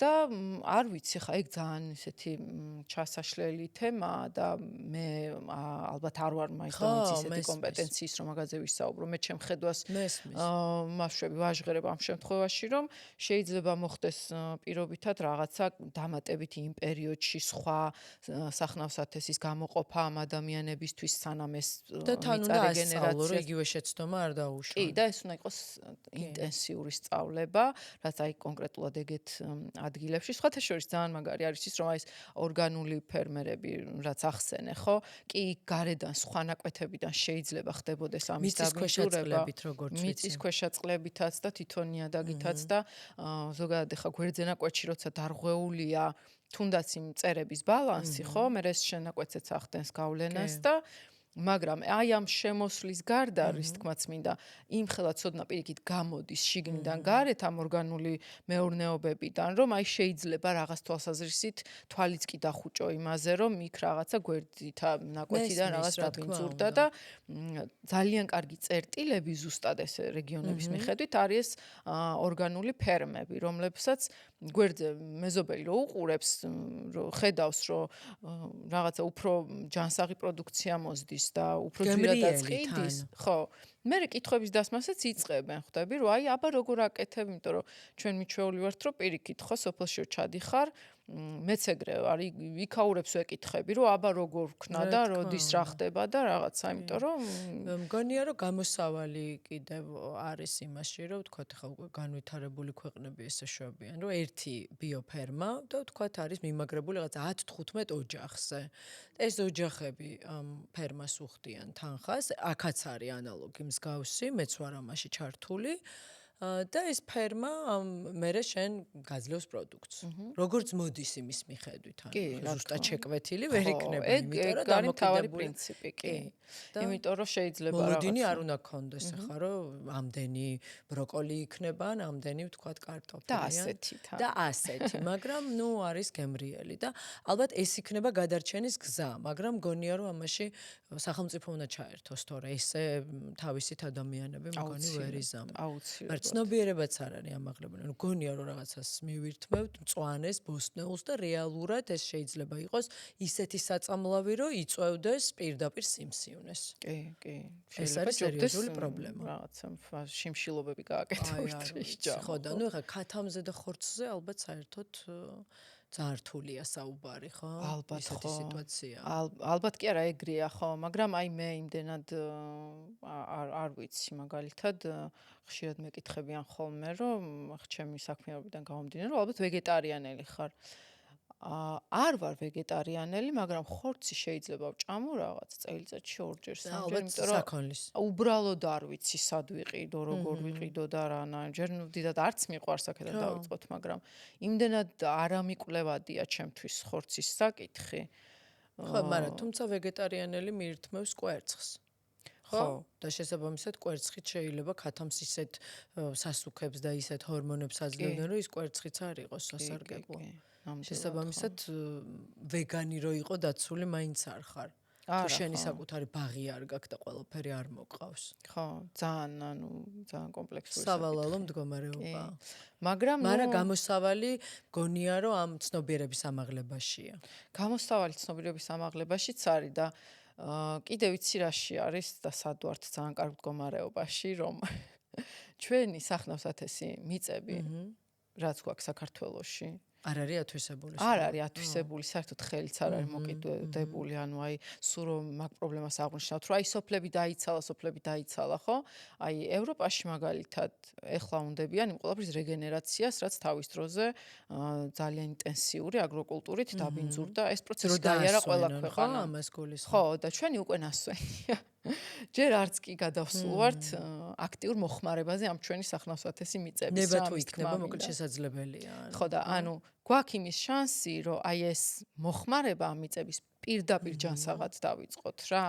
ანუ მოძიება სუფთა მიწების ბევრად უფრო მარტივია, ვიდრე ბევრ განვითარებულ ქვეყანაში, იმიტომ რომ ჯერ კიდევ იქ რეაბილიტაციის პროცესი მიდის რა. იგივე აი როგორც მაგალითად ტყეები მაგალითად, აი ჩვენი საქართველოში არსებული ტყეები არის ძალიან ისეთი მრავალფეროვანი, ველური და მრავალფეროვანი, როცა მაგალითად ერთი და იგივე ტერიტორიაზე რამდენიმე სხვადასხვა ბევრი სახეობის ხეს და სხვა მცენარებს ხვდები და მე არ ვიცოდი ეგ საკითხად ჩემ ერთ-ერთ პოდკასტში გქონდა სხვათა შორის მაგაზე საუბარი, რომ ეს არ არის ჩვეულებრივი ამბავი ევროპისთვის და ბევრ ქვეყანას აქვს ეგ პრობლემა, რომ ნაირსახეობა უბრალოდ არ აქვს და იმიტომ რომ გადაჩეხეს თავის დროზე ტყეები და ეხლა აკეთებენ აღდგენას ამ ტყეების, რაც ძალიან კარგი და ძალიან ისეთია პოზიტიური, მაგრამ რა თქმა უნდა იმ სახით ვერ აღადგენ, ხო, ადამიანის მიერ აღდგენილი ვერასდროს ვერ იქნება ისეთი როგორც ბუნება გაძლევს. ხო და იგივე არის აქაც მიწათმოქმედებაშიც ეგ ამბავი, რომ რესურსი გვაქვს. ცოდნა არ გვაქვს. ცოდნა არ გვაქვს, ხო, და აი პირდაპირ თუ უკვე სწორი მეთოდებით შევალთ ამ ყველაფერში, ძალიან კარგი შესაძლებლობები გვაქვს და ანუ შანსი გვაქვს. შანსი გვაქვს ძალიან მაგარი. ყველაფერს თავი დავანებოთ, ისეთი კლიმატი გვაქვს და ისეთი ზონები გვაქვს, რომ მე საერთოდ აი ძალიან წყდება ხოლმე გული იმაზე, რომ საქართველო არ არის სრულად თვითკმარი, თუნდაც ბოსტნეულის თვალსაზრისით. რატო უნდა ჭირდებოდეს საიდანღაც შემოტანა ბოსტნეულის საქართველოს, აი ცოტა მგონი მან კიდე ხა არ ვარ ესე ჩართული, მაგრამ რაც გამიგია პრობლემა არის, რომ ბევრი კარგი პროდუქტი ექსპორტზე გადისო, როგორც ვიცი და რეალურად ჩვენთან არ რჩება. ეგეც არის. მაგრამ იმ რაოდენობის მაინც არ არის, რომ ჩვენ რაც გვჭირდება. ხო. ბევრად მეტი შეგვიძლია რა. რა ვიცი, რომ გაიხედავ, სადაც არ მიდიხარ, უამრავი მიწა არსებობს და და აი რომ დააკვირდე, ისეთი გემრიელი აღარ არის ჩვენთან, თქვათ, ბოსტნეული, როგორიც იყო ადრე. ჩვენიც ქართულიც? ანუ აი იშვიათად რა, რაღაც განსაკუთრებით თუ არ ჩამოგიტანა ვიღაცამ თავის ბაღიდან, ამას გულისხმობ ვიღა თქვათ, ეხა რაღაც ჩემ დასაცა პატარა ბაღი და ძალიან გემრიელი ხილი აქვს ხოლმე და მიგზავნის. ხო, ეგ არის ზუსტად ბიოლოგიური, და ნატურალურად მოყვანილი. კარგი მოყვანილი. ნიადაგი გვაქვს, მაგრამ ადრე ყველგან კარგი იყო პროდუქტი და ეხლა რეალურად ალბათ ამ შემოტანილი პროდუქტიდან ისეთ გემოებს ვერ ნახავ. არა, ხო შემოტანილიდან ვერა და ხო, ეგეც არის და მე მან ძალიან ბევრი მომენტია რა, აი მაგალითად მდგრადი მეურნეობის ერთ-ერთი პრინციპი არის ის, რომ ერთ ბაღში თუ ერთ ტერიტორიაზე სხვადასხვა კულტურა მოყავს რა. და ეგ აი გემოს თვალსაზრისით ეგ ერთ-ერთი წამყვანია რა. რა თქმა უნდა, კი, აი მაგალითად ხა პომიდორს რო გვერდზე ბაზილიკს მიუთეს ან რეჰანს, ის გემურთვისებებზეც მოქმედებს და პრინციპში ხო როგორც თქვათ, აი ყავას ან ყურძენს ხო, მესორი ვიცი ვთქვათ, ყავას რო ზრდიან და გვერდზე თუ სხვადასხვა არომატული ვთქვათ, ხილი ან ედება ეს გემო. კი, რა თქმა უნდა, ეს გადამწვერვა და ყველაფერი პროცესები მიდის. ანუ იგივე ყველაფერზე ესე. ყველაფერზე იგივეა, ანუ არ შეიძლება ხა რაღაც სახეობები არის, რომელზეც ეგ არ ვრცელდება, მაგრამ ის რაც არის ორგანული მეურნეობის ერთ-ერთი პრინციპი და რითიც ეხლა სოფელში ჩვენი წინაპრები ეგრე არავის არ ქონდა, რომ ჰექტარზე მარტო ბადრიჯანი გაეშენებინა და რაღაცა მარტო ის ხო, სხვადასხვა სახეობა ის კი არა, მარტო სიმინცაც ესე არ თესავდნენ. ყველა ვარიანტში იქ ან ლობიოს, გოგრას ეს სამი მონათესავე კომპანიონი მცენარეა, რომლებიც ეხლა დაბრუნდა რაღაცა ძალიან თანამედროვე მეთოდებში, რომ სწავლობ ორგანულ მეურნეობას, გასწავლიან, რომ თურმე სიმინდი, გოგრა და ლობიო ერთად უნდა დათესო და ჩემთან სოფელში ეგრო ვთქვი, ეგრო ჩვენთან სულ ეგრე ითესებოდაო თქოს. ბებიებმა ისედაც იცოდნენ. გადასარევად იცოდნენ და ერთ ბაღჩაში მოყავდათ ძალიან ბევრი რაღაც და ხილის ხეებიც იქვე იდგა და ეს რა თქმა უნდა გემონურთვისებებზე პირდაპირ მოქმედებს და თვითონ ამ ბაღის სტრუქტურაზეც და მდგრადობაზეც, იმიტომ რომ იმ ერთი სიტყვაზე კულტურის მავნებელს მეორეს სურნელი მაშვება რაღაცა განიზიდავს ან რაღაც. ამაზეა ზოგადად, ამაზე დგას ზოგადად ორგანული მეურნეობა. ბიომეურნეობა. კი, რომ შენ ისე შეათავსო იქ სხვადასხვა კულტურები ერთმანეთთან. ციკლია, ხო, რაღაც კიდე იქ ძაღლია, იქ რაღაც სხვა ცხოველია, როგორც ვიცი და ამ ციკლში ეს რაღაცა წრე არის. ძაღლი კონკრეტულად არ ვიცი. ძაღლი არ მსმენია რამეში. შეკონდეს, მაგრამ აი მაგალითად ქათმების არსებობა ძალიან მნიშვნელოვანია. უფრო ტენიან ადგილებში იხვების ბატების არსებობა, იმიტომ რომ კონკრეტულ სახეობებს, ლოქორას და ასე შემდეგ აშორებს ამ ბოსტნეულს, იმიტომ რომ იკვებებიან ამით და ანუ შინაური ცხოველები. კი, რა თქმა უნდა, ეს არის ძალიან როლს ასრულებს ამ ციკლში. კი, ბიომეურნეობის. აქედან მოდის ამ ყველაფრის მდგრადობა რა. მდგრადობა ზოგადად მაგას ნიშნავს რა.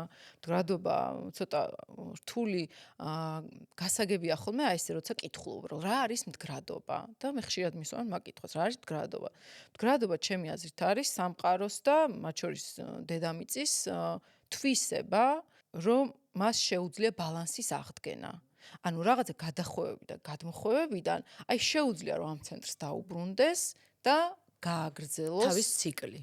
გააგრძელოს ხო ეს თავის ციკლი, ისი არ ჩაინგრეს რაღაცა შემადგენელი ჯაჭვი ამ ციკლის, რომ მე აღდგენა შეუძლებელი გახდეს. როგორც აი ამ ქიმიის ქალების შემთხვევაში რაც მოიყვანე მაგალითი მოხდა, ხო?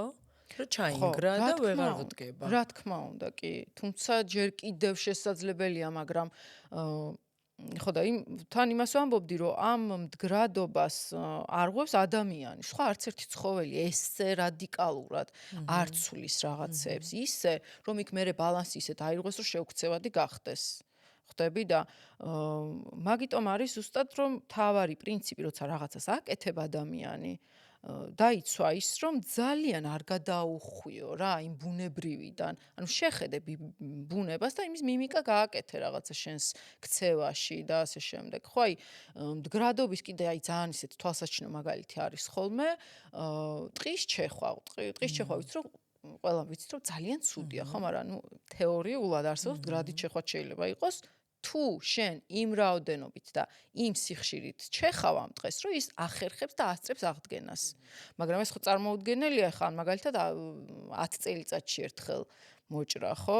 ეს ფაქტობრივად არავინ არ შვება მაგას და იმიტომაც არის არამდგრადი ტყის ჩეხვა. თორე ზოგადად მდგრადობა მაგას გულისხმობს, რომ შენ ისე მოიხმარო, რომ შენ შულსაც შეეძლოს მერე მოხმარება. კი არ გამოლიო და გამოფიტო ბოლომდე და აღარ დატოვო უბრალოდ იქ აღდგენის საშუალება, ხო? და იგივე ეხება მოკლედ ამ ბიომეურნეობასაც უნდა დააკვირდე, შეხედო, მით უმეტეს დღეს 21 საუკუნეში ინტერნეტში შეგიძლია თუ არ გაქვთ რა თქმა უნდა, არავის არ აქვს მაგის დრო დაჯდეს და კონკრეტულად უყუროს რომელი მწერი რომელზე როგორ მოქმედებს, შეხვალ და წაიკითხავ ყველაფერს უკვე ნებისმიერ ენას, ქართულ ენაზეც, ხო, მათ შორის. ინფორმაციის მოძიება ხო მარტივია. კი, და აი ძალიან ელემენტარული ხარ, რომ რაღაცა წამალს ისეც მიასხარო, ის ჭიანჭველას კი არა და ჭიამაიასაც გაგიშლიტავს, ხო, ჭიამაია არის ერთ-ერთი ყველაზე დამხმარე მწერი მებოსტნისთვის რა, ანუ ჭიამაიას დანახვად გაზაფხულზე რო ჩავალ ხოლმე სოფელში, რაც უფრო მეტი ჭიამაია მხვდება, უფრო ბედნიერი მოვდივარ იქ და ვიცი რომ წელს კარგი ბოსტანი მექნება რა და ამიტომ ეს რაღაცა ეს იცოდნენ ჩვენმა წინაპრებმაც ძალიან კარგად სახეზე ცნობდნენ ყველა მწერს და ძალიან ზუსტად იცოდნენ ვინ რას საქმიანობდა რომელი მწერი რას და აი თქვათ ეს რაღაც ფაროსანას შემოსება და ამ რაღაცაზე როა ხოლმე საუბარი აი მაგ დროს ალბათ ეს მხოლოდ რაღაც ბიო რაღაცაებით ესეც ხო რაღაცის შედეგია ესეც რაღაცის შედეგია დარღვეული ხო ესეც რაღაც ბალანსის დარღვევის შედეგია იმიტომ რომ ამდენი ხანი თან ეს ხო არ არის 1 და 2 წელი ეს ძალიან დიდი ხანია გრძელდება და ისეთი დარღვევის შედეგია რომელიც ბუნებამ ვერ შეძლო მაგალითად ჯერჯერობით არ მინდა რომ რაღაცა ისე ვისაუბრო ექსპერტული ასე ვთქვათ იმიტომ რომ ჩემი თემა არ არის მაგრამ ჩემი აზრი ეგეთია რომ აი ეს შეწამლა რაც ხდება იმდენად უკვე ზეგავლენას ახდენს მთლიან ეკოსისტემებზე ამ დასავლეთ საქართველოში რომ ირევა აირია უკვე სერიოზულად მაგალითად მეფუტკრეებს ძალიან სერიოზული პრობლემები შეექმნათ დასავლეთში ფაქტიურად გაუწყდათ ფუტკარი და ფუტკართან ერთად რა თქმა უნდა შეიძლება არსებობდა კიდევ ერთხელ ამბობ ჩემი თეორია და არ საუბრობ არც კვლევაც არ ჩამიტარებია ამ თემაზე ძალიან ზედაპირულად მხოლოდ ყველა მწერს ყავს თავისი ან კვების ჯაჭვში არა მოკლედ ყველაფერი ამ პლანეტაზე და რაღაცა არსებობდა და უნდა არსებობდეს რომელიც ფაროსანას გაანადგურებს ან შეამცირებს ისეთ პოპულაციამდე რომელიც აღარ იქნება სავალალო მაგრამ არ მოხდა რაღაცა დაიღვა სერიოზული ხო როგორც იქ ჭიამაიას თქვათ კვდება ხო ისეთ პარაზიტ მწერთან ერთად სავარაუდოდ ეგეთი ხო ეხა რომ მიასხავ ის ძალიან იშვიათად არსებობს რა თქმა უნდა ეს ინსექტიციდები რაც არის კონკრეტულ მწერებზეც გათვლილი მაგრამ ხო ეგ ძალიან დიდი პრობლემაა კიდე რომ ჩვენთან არასწორად ხდება ყველაფრის გამოყენება ცოდნა არ არის რომელი და რაღაც ალბათ კანონითაც არ არის დიდად გაკონტროლებული თორე რო იყოს ესე ხო ვერ ადგები და ხო ვერ მიასხამ შენ ჭკუაზე არა და როცა იცი რომ ამის გამო შეიძლება დაისაჯო იმიტომ რომ სხვა ადამიანსაც წამლავ და შენ თავსაც იწამლავ ალბათ აღარ გააკეთებ ამას და იკითხავ მაგრამ ისიც უნდა იცოდეს სად უნდა იკითხო ხო ვერც იკითხავ აი ხვალ რო გადავწყვიტო ეხა მე და გავაკეთო ბიომეურნეობა არც ვიცი რა უნდა ვქნა ანუ სადაც წავიდე თუ გადაწყვეტ მითხარ და დაგაკვალიანებ ძალიან კარგ ხალხთან გადაგამისავალდებ მაგრამ მათ ხდება აი როგორი რაღაც იცი? აი მოდის ინსტრუქციით რაღაცა პრეპარატი, ხო? და დევს მაღაზიაში ამ ინსტრუქციით. და წერია პირობითად ვამბობ ძალიან. ლიტრში 100 გრამი. ეს გამყიდველი რომ მიდის ფერმერი და ყიდულობს, ეს გამყიდველი ეუბნება, რომ აქლიტრში 100 გრამი კი წერია, მაგრამ მაინც 200 მიასხი, რომ დაცული იყო. მე ის მივა სახლში და იქ ვიღაცა მეზობელი ეტყვის, რომ ბარემ 300 მიასხი, რომ აი კონკრეტული გაიდლაინი არის ამისთვის საჭირო. ხო, რომელიც გადამზადება ჭირდება იმ გამყიდველიდან დაწყებული, რა ვიცი, მე ყველათ დამთავრებული თვითონ იმ ფერმერითაც და თან არ ვიცი ხა თვითონაც ჭამენ თან ამ პროდუქციას ხა იქ ვინც გავიცანი მე ეს ქალები აი უშრომის მოყვარულესი და უმაგრესი ადამიანები რომლებიც აი თან უყვართ ეს თავის საქმეს და ისე კი არა რომ აი ახლა უწევს და რა ქნას უნდა მოთოხნოს ჩვენთან რა მიღებული როა რომ აბა თოხნოს თუ რაღაც აი ვერ ვიტანა ფრაზას რომ ხო ვიღაცისთვის ზუსტად ეგ თოხნა არის ძალიან დიდი შვება და ძალიან თერაპიული ხო მაგას ვამბობ და რას ვამბობდი ხო? ანუ თვითონ ამ ქალებსაც ხო, თვითონაც ამით იკვებებიან და თვითონ ამით იკვებებიან და მაინც იზიანებენ თავს, იმიტომ რომ არ იციან როგორ გამოიყენონ სწორად. აბა მე ხა ისე ხო არ ვიზავო, რომ ჩემთვის სხვა მოვიყვანო და სხვა გავყიდო, მე სხვა მოვწამლო, ეს კალიწახის და აი წარმოიდგინე და ანუ განზრახვა არ არის სხვისი მოწამლო ამის თქმა, უბრალოდ უცოდინრობის გამო. უბრალოდ აი რაღაცა აღმოჩნდნენ ჩათრეულები მავნე ჯაჭვში, რომელიც თავის დროზე იყო უცოდინრობით და ეხლა ცდილობენ შეიძინონ ეს ცოდნა და მიიღონ დახმარება ამ ხრივ რომ ხო და უფრო მეტი კომპლექსურად დახმარება ამ ადამიანების საჭირო რა. რამდენი ბიომეურნეობა არსებობს საქართველოში, იცი? გააქვს ამის ინფორმაცია? არც ისე ბევრი. შეიძლება ალბათ 20-მდე, რაც მე ესე ვიცი. თუმცა არსებობენ კიდევ ადამიანები ბევრი, რომელიც რეალიზაციას არ აკეთებს და თავისთვის მოყავს ესა თუ ის პროდუქცია და ესენიც ნუ ბიომეურნეობად ითვლებიან. მაგრამ ხო თავისთვის იყენებენ. თავისთვის იყენებენ და იქ გვერდზე აქეთ-იქით ცოდნას აზიარებენ. მე მინდა რომ გავაკეთო ბიომეურნეობა და დამეხმარე მე ამაში. კი. აი ძალიან მაგარი ადამიანები გვყვანან ქვეყანაში ამ მიმართულებით. ხშირად მიწევს ხოლმე შეხვედრა და არის ცოდნა გვაქვს. ცოდნა არის. ძალიან დიდი მონდომება არის. აი როგორც ყველაფერში, მაგას ვამბობ ხოლმე რა. გულით როცა აკეთებ რაღაცას ის იგრძნობა და საერთოდ სხვანაირია რა, შედეგიც სხვანაირია, საუბარიც იმ ადამიანის სხვანაირია, გავრცელებაც სხვანაირია, მიმღებლობაც მე ადამიანებს მის მიმართ სხვანაირი აქვს და ვინც არის აი ამ სფეროში მე ვისაც ვიცნობ ყოველ შემთხვევაში რა, ყველანი არიან იმდენად გულით ჩართულები, ახლა მაგალითად ამ ბოლო დროს გავიცანი ელკანას წარმომადგენლები, ესე არ ვიცნობდი და ელკანა არის რა, არ ვიცი რა, ქვილის წვლილს აკეთებენ ყველა მიმართულებით. თუ ბევრი ყველაფერი ზოგადად, ანუ ძალიან დიდი ორგანიზაცია, რომელიც თავის ცნობიერების გავრცელებით და კონკრეტული დახმარებებით აი ამ ბიომეურნეობის მიმართ რა. ერთ-ერთი ბიომეურნეები ძახდა, რომ აი რა მის ღამის 3 საათზეც ურეკავდი ხოლმე რამე რომ მაინტერესებდაო და ერთხელ არ მქონია შეგრძნებაო, რომ რაღაცა ვიმეს ვაწუხებ. ადამიანი რომელიც იდეას ემსახურება, სხვანაირად გასცემს ამ ენერგიას და ინფორმაციას, რა თქმა უნდა. კი, როცა აი თვითონ აქვს ამის სურვილი და თავად ივსება მე. ხო, რა თქმა უნდა, აბა რა. და როცა მით უმეტეს ეგეთ სფეროს ეხები, სადაც რა ვიცი, ჩვენი და ჩვენი შვილების ჯანმრთელობა და მომავალი და ყველაფერია, იქ თუ გულით არ აკეთებ, მოდი მაშინ საერთოდ სხვა საქმე იპოვე. აი სუმაგის თქვა მინდა ხოლმე. ყველა მანდ ადამიანი არ ხვდება, ეხლა თან განსაკუთრებით ბიომეურნეობაში. ხო. იმიტომ რომ არც დაინტერესებაც ისეთი არ არის, მანდ არ არის ეგეთი, ვთქვათ, ხო. ფინანსური დაინტერესება ვერ გექნება მოგება და მაგიტო არის მე ამ ქიმიურს იყენებენ, იმიტომ რომ იქ 100-ჯერ მეტი მოსავალი მოდის და უფრო ფინანსური დაინტერესება მანდ არის.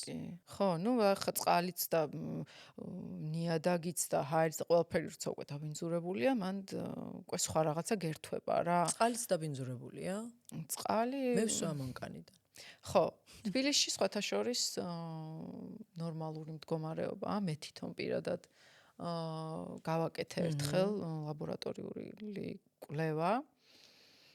ძალიან ესეთი ღრმა და ისეთი არ იყო ეს ჩემი, რა ქვია, ნიმუშის ანალიზი მოკლედ რა. მაგრამ საკმაოდ ნორმალური შედეგი მივიღე. თვითონ ყველა კიდე აღნიშნავს ალბათ შენც გექნებოდა უცხოელებისგან ეგ ფიდბექი, ასე ვთქვათ, რომ გემოვნურ თვისებები ძალიან კარგია და ეგ მეტყველებს, ანუ გემოვნურ თვისებებს სხვადასხვა მიკროელემენტების ბალანსი აძლევს წყალს რა, ანუ მაგით განისაზღვრება გემო, რამდენად ბალანსია შიგნით, ხო. თუმცა მან პრობლემა არის ის, რომ წყალგაყვანილობა არის ძალიან ძველი. დიდი რაოდენობით მოყვება სხვადასხვა მინარევები და ასე შემდეგ. კაია რომ ალბათ ფილტრი გამოვიყენოთ, ხო? მე ფილტრს ვიყენებ, ხო. თვითონ დასამონტაჟებელი. ან შეგიძლია უბრალოდ ფილტრის ესეთი რაღაც ჩაიდნებია, იმას ჩაასხა და ის ფილტრავს. მე არ ვიყენებ და მგონი უნდა დავიწყო გამოყენება. ხო, მეც ახლა ამ ბოლო დროს დავიწყე და სხვა შორის ძალიან კმაყოფილი ვარ რა. ხო, იმიტომ რომ მე ხედავ რამდენ ქვას და რაღაცას ტოვებს და მე ხვდები რომ აუცილებლად უნდა გამოიყენო. ხო, მაგას ხედავ. თვალსაჩინოა ხოლმე ნამდვილად კი. მოდი ვისაუბროთ წყალზე და წყლის ეკოლოგიურ მდგომარეობაზე. ხო. და სისუფთავეზე ზოგადად. რეგიონებში რაც არის. ხო, ქალაქში არ არის ესეთი პრობლემა.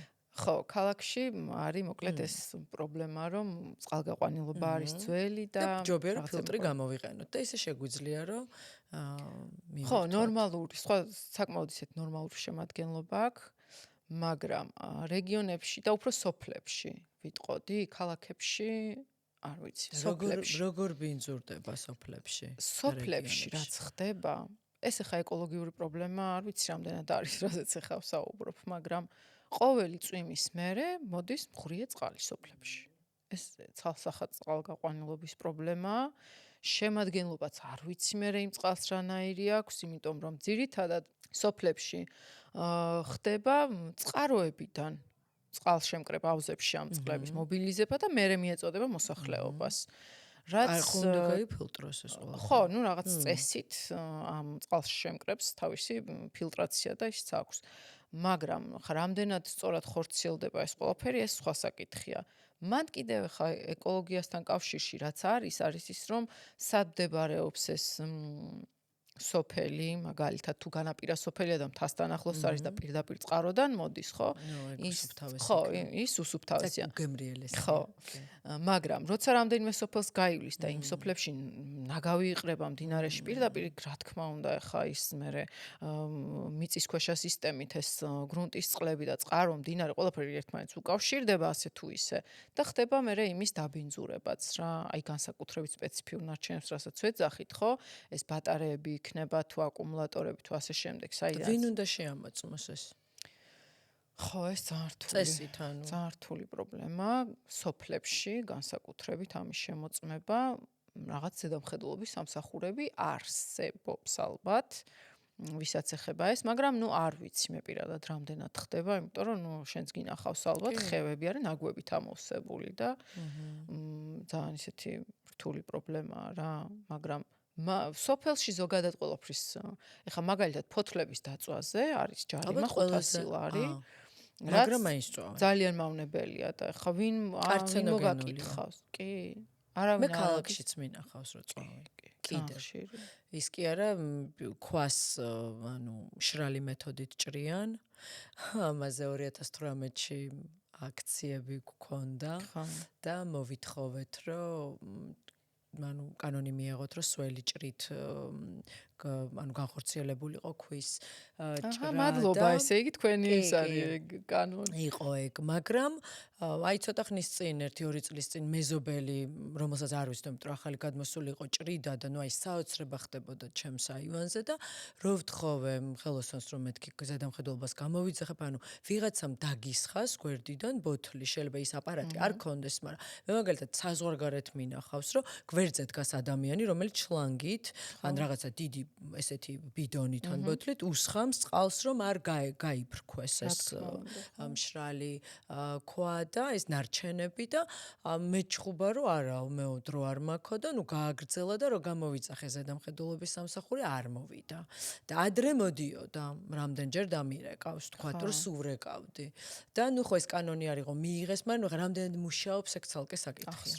მაგრამ მე მაგას ვხსენე რომ შენ თვითონ იავადებ თავს ამ კაცს უხსნი. პირველ რიგში. შენ მეოთხარი შეიძლება ხვალ დიაგნოზი გქონდეს ფილტვის კიბოსი, რატო შვები მეც მწამლო, მაგრამ აი არ ესმის, არ აინტერესებს და ამიტომ კანონი უნდა არეგულირებდეს ამ ყველაფერს. ხო, კანონი არსებობს, მაგრამ ახსრულება არ არის. ახსრულება ხო, აი რამდენჯერმე იყო მოსულა, მაგრამ აი მაგ კონკრეტულ შემთხვევაში არ იყო და მე ხა აზრი აღარ ქონდა მართლა ამდენ ჩხუბს დაუკეტე კარი და მოიწამლა და მე გავედი.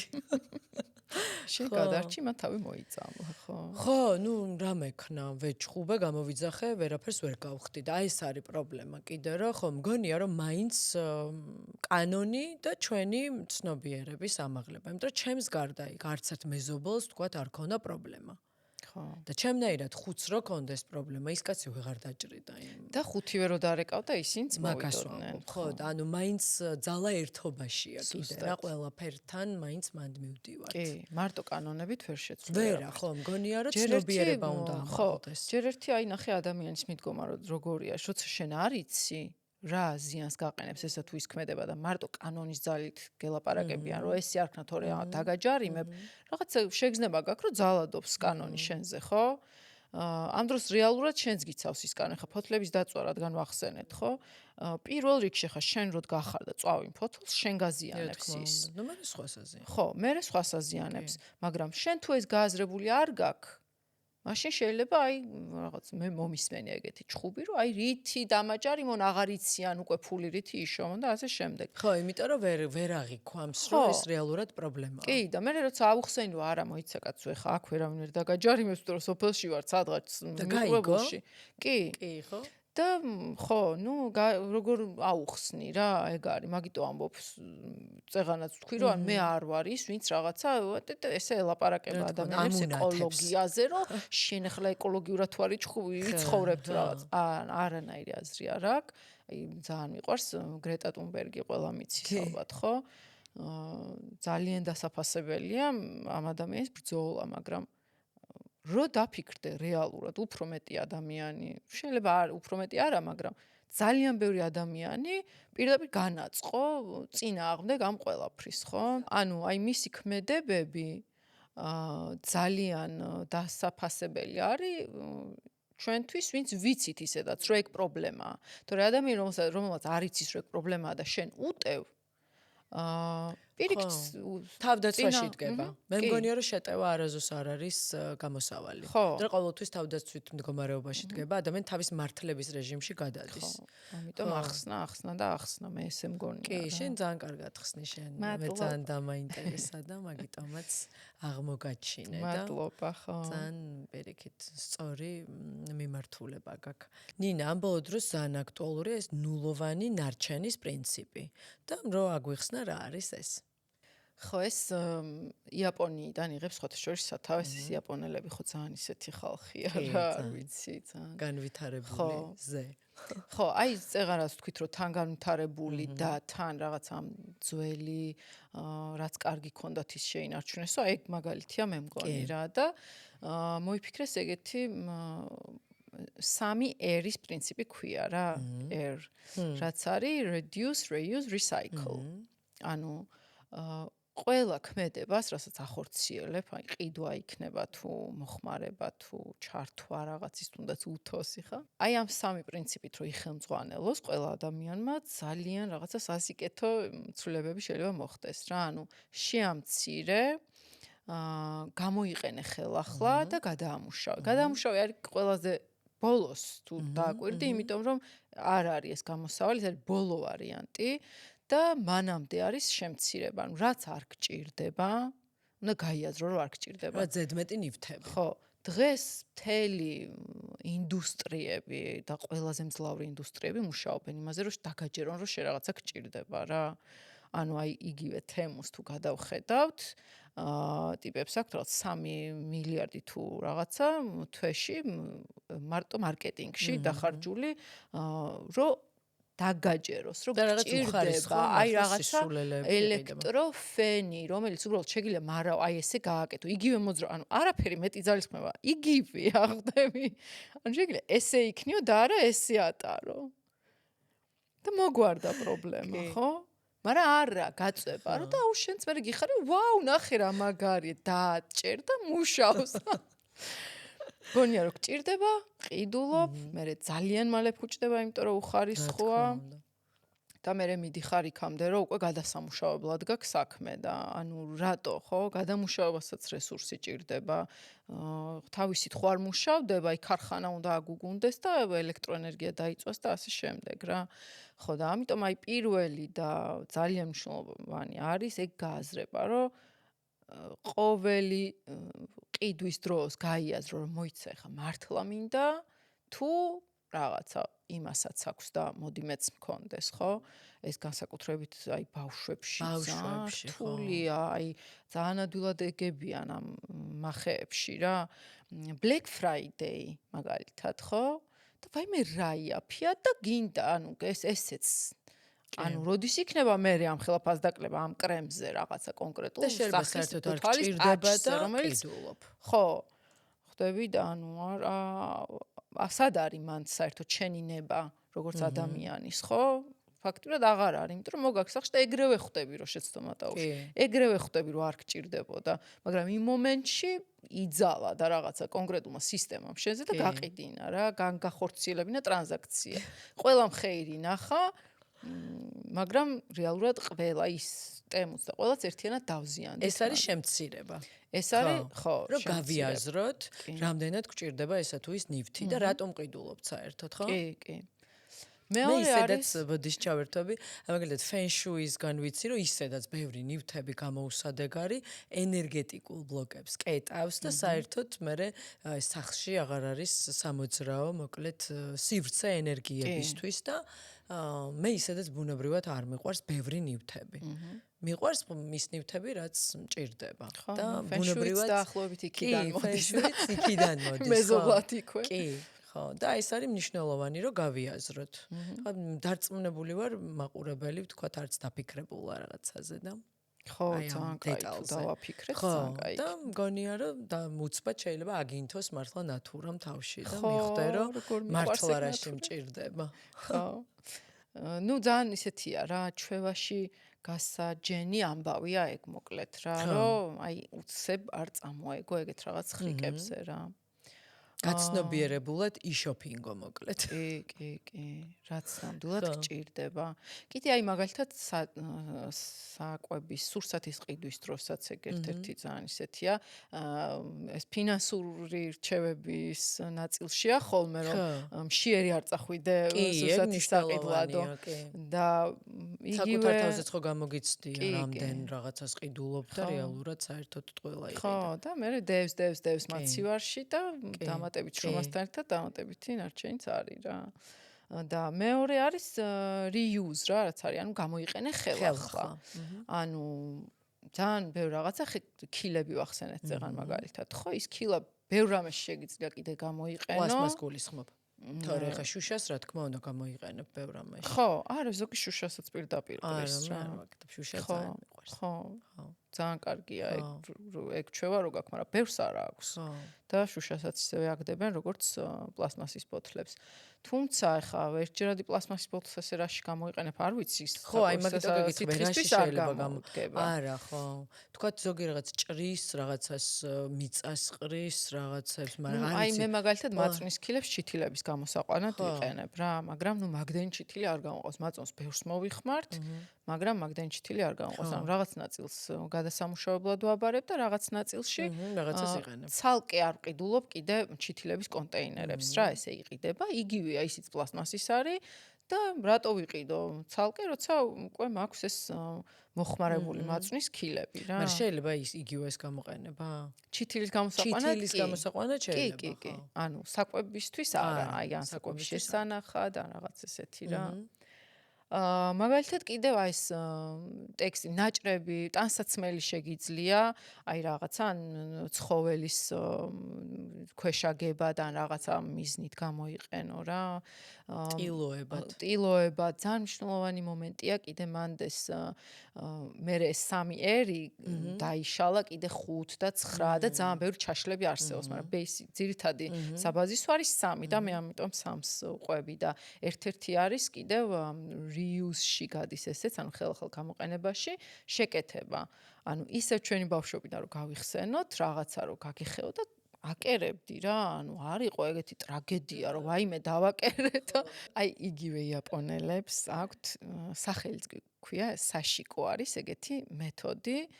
ანუ ისე ლამაზად აკეთებენ აღდგენას რაღაცის, აი თუნდაც წინდაზეც კი მოგეწონება, რომ ნახო მე დასერჩი, აი რაღაც ძალიან ლამაზი სტიჩებით, ესე სპეციალური ნაკერით და შეიძლება გაკიდეც რა ნანახი, აი რაღაცა საკერებელს რო ადებენ და ხან ყვავილად გადააკეთებენ და ხან რაღაც, ანუ ულამაზეს რაღაცებს აკეთებენ, შეიძლება მოგინდეს რომ სპეციალურად ამოჭრა რაღაცა და იმას ხელსაქმეა ჩვეულებრივი თერაპიული და ძალიან ისეთი მომენტია. ხო, ჩვენ ისეთი ტრამვული 90-იანი წლებიდან მოვდივართ უბრალოდ რომ რაღაცები გვახსენებს იმ ძველ დროს და თქვათ ეხა რაღაც ვიღაცისთვის რაც ძალიან cool არის, თქვათ საზღვარგარეთ შეიძლება ჩვენთვის პირდაპირ ტრამვასთან იყოს ასოცირებული და დანახვა არ გვინდოდეს ეგ მომენტიც არის. ზუსტად ეგრეა, ხო? და მაგიტო ყველა თავისი რაღაცა მეთოდი შუალედური რაღაც უნდა ვნახოთ, ხო? თავისი გზამოძებნოს მაგამ ბავში რა და იგივე ეხება მაგალითად